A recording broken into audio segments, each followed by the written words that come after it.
Making this seems kind of difficult, but guys, in today's tutorial I'm going to be covering how I actually get the shape surrounding the bakery logo design inside. So stay tuned if you actually want to know how I made this. Without further ado, let's just hop right into the tutorial. Alright guys, now first thing you're going to do is to insert an ellipse, that is a circle or whatever you call it, and press P on your keyboard to center it. You Ctrl+CV to copy the original object you just inserted and reduce the size by scaling it down. Then hold Ctrl to actually drag this in a horizontal line and place it in between the lines of the circle. Then convert the small circle to curves. Then you shape this circle till you're satisfied with the shape you're seeing. This should be more than enough. Then what you're going to be doing next is to actually scale this object. When you're done with scaling it, we actually want it to look like the original. So when you're done with scaling it, Ctrl+CV, copy and paste this same object and click on it again, so you will see this transformation points. Then drag the origin point, the one in the middle, and place it in the center. Then go to your transformation and choose rotation. We are going to be changing the angle of rotation to 17.0.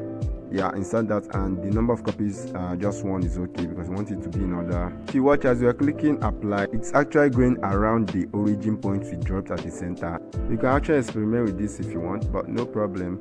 Let's just continue the tutorial. When you're done with this, exit the transformation bar and highlight everything. Now I want to show you guys something. When you click weld, you will get something like this. So there's another way around it. To solve this problem, we are going to press Ctrl+Z, then cut the original circle, that is Ctrl+X, highlight everything and group it. Then you press Ctrl+V and insert the original circle again. Now when you highlight all of them and weld, you get this result. So wow, yeah, clap for me. Yeah, it took me years to actually find this solution. Wow, I made researches and stuff, blah blah. So guys, now we're going to be copying and pasting the same object and scaling it down to look like this. Then the next thing I'm going to be doing is to bring in the chef hat we just downloaded. Wherever you want to download, I can leave the link to original images to the description below. Then lock the original image so it won't move whenever you're doing whatever you want to do.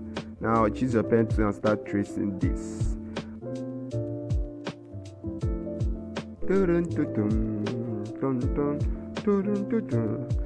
Guys, if you're still watching how I awesomely trace this hat, I'd like you guys to subscribe, just 2 seconds of a time to subscribe to my YouTube channel for more videos coming up in the future. And if you have any question you want to ask me or any tutorial you want me to make sure you drop your comments down in the comment section below. And the original images used in this tutorial, I'm going to be dropping a link down in the description below, leading you to my Instagram stories highlights, where you see my other reference images of all my tutorials.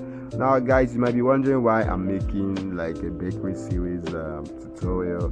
Well, it's for you guys to actually have a little knowledge on graphics designing and logo designing.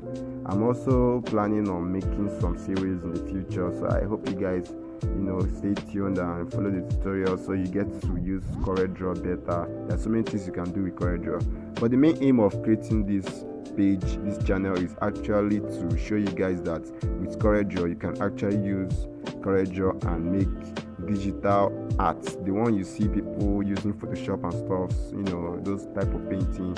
You can actually, depending on your creativity, you can actually make such arts with Corel Draw. Since it's a vector illustrating software, it has that potential of actually making such, but that will be later in another video. So guys, stay tuned. Now unlock the original objects, then click on your color palette.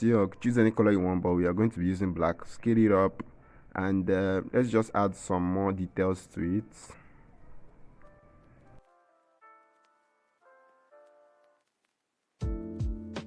If you're through with that, highlight everything and group it.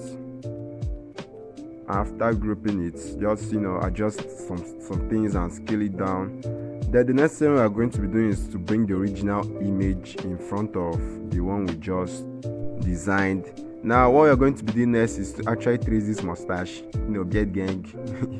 If you have any other reference image you want to use for beard, no problem, but we are going to be using a simple mustache, and I'm going to be adding my own details to it, just make it look uniform.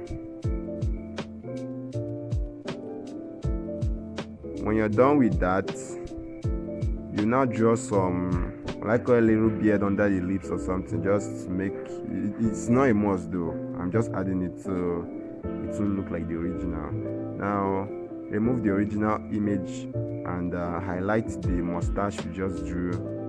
Place it in the middle, or group it first, place it in the middle so it will rhyme with the original image.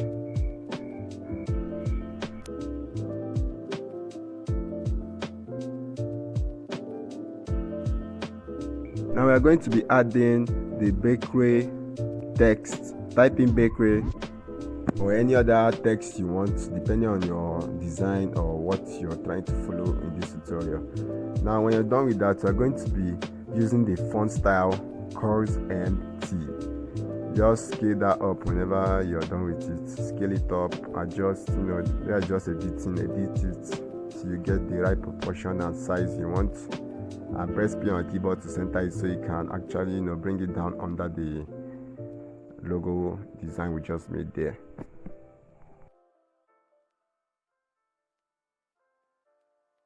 The first outline, we're going to be giving it 8 points. That is the outline size. Then give it a black color. Then the second one, we're going to be choosing 4 points. That should be it. I think we are done with the tutorial. But wait! Have you guys subscribed to my YouTube channel? If you have not subscribed to my YouTube channel, then you're missing out lots of tutorials coming up in the future. If you guys are looking for more tutorials, I have lots of them coming up. So just subscribe to my YouTube channel, and I'll see you next time. Peace!